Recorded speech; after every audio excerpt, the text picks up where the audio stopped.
sama bunuh dirinya. Kalau bunuh diri artinya dia menganggap bahwa dia tidak punya masa depan lagi.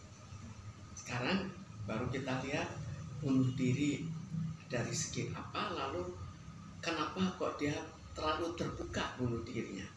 Kalau terlalu terbuka artinya dia juga ingin banyak orang yang tahu. Baru kita kembali ke penyebabnya. Penyebabnya apa? Pada saat sekarang memang banyak yang penyebabnya adalah keuangan.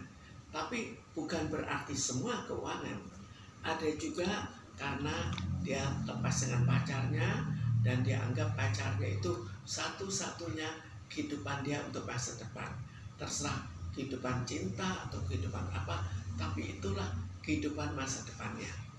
Lalu bisa juga karena situasi sekarang di mana dia anggap sudah tidak ada jalan keluar lagi, jadi sudah terlalu parah. Kalau kita lihat dari sebagian keluhannya itu lebih ke keluhan situasi di mana sudah tidak ada jalan keluar. Jadi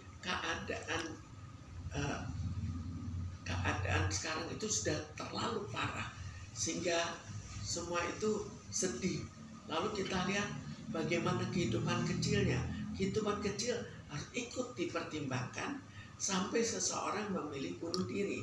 Karena kalau ada dua orang kasusnya persis sama, yang satu bisa bunuh diri dan yang satu mengambil jalan keluar yang lebih bijak.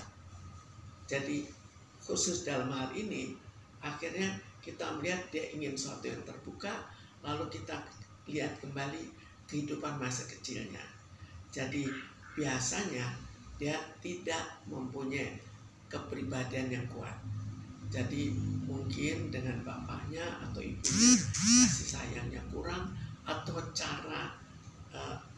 cara memberikan kasih sayangnya juga salah.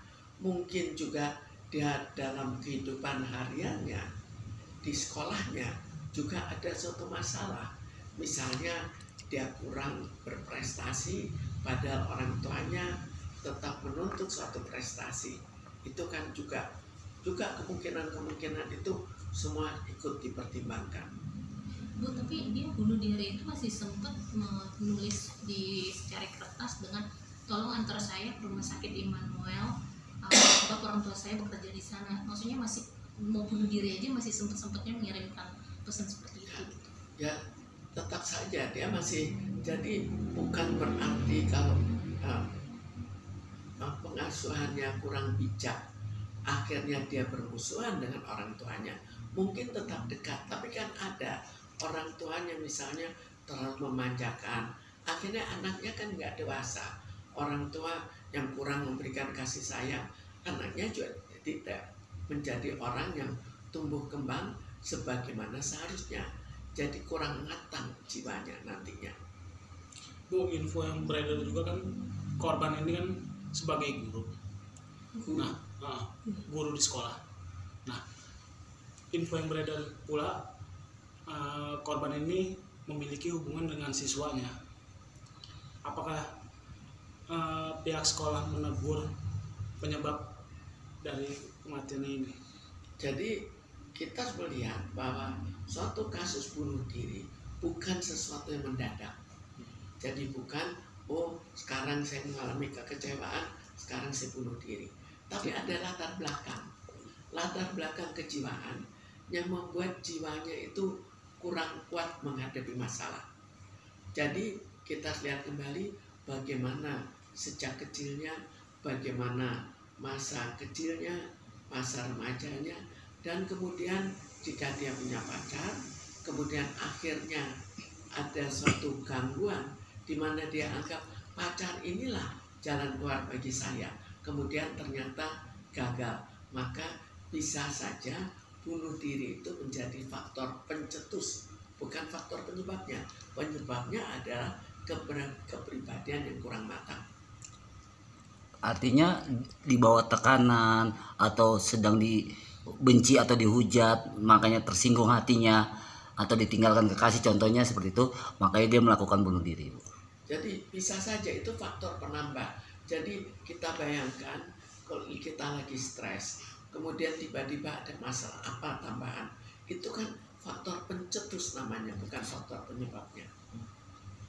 Tapi sangat besar sekali, berapa persen pencetus itu untuk dia bisa bunuh diri? Ya, jadi secara kombinasi dia bisa bunuh diri. Jadi kalau saya umpamakan ada dua orang, dua-duanya persis menghadapi hal yang sama. Yang satu kepribadiannya matang, yang satu kurang. Yang kurang matang itu pada saat itu walaupun istimewanya persis sama, dia akan bunuh diri. Yang satu dia mencari jalan keluar yang lain. Bu, tapi kalau kasus bunuh diri itu lebih banyak ya tadi yang Ibu bilang tidak serta-merta dadakan atau memang sebenarnya udah direncanain gitu. Dia dengan gestur tubuhnya yang mulai gelisah atau seperti apa gitu, Bu? Sebetulnya ini bukan direncanakan ya. Kalau direncanakan bisa dekat-dekat. Tapi sudah merasakan sesuatu yang terlalu tidak nyaman. Dan memang sudah setengah rasanya pengen bunuh diri.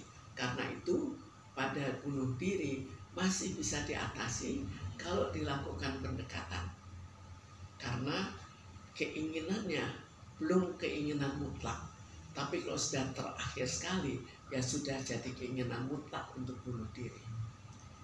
Kalau ciri dari orang yang emang dia udah kelihatan mentalnya down, kayak ingin melakukan aksi nekat seperti itu, biasanya ada tanda-tanda atau cirinya juga nggak sih, Bu? Selain dia gelisah gitu. Biasanya dia sudah mengatakan segi ketidaknyamanannya, segi apa yang dia anggap sebagai sesuatu yang terlalu berat yang harus dihadapi. Tapi orang yang dia ajak bicara seharusnya cukup sensitif. Cuma belum tentu kan orang itu bisa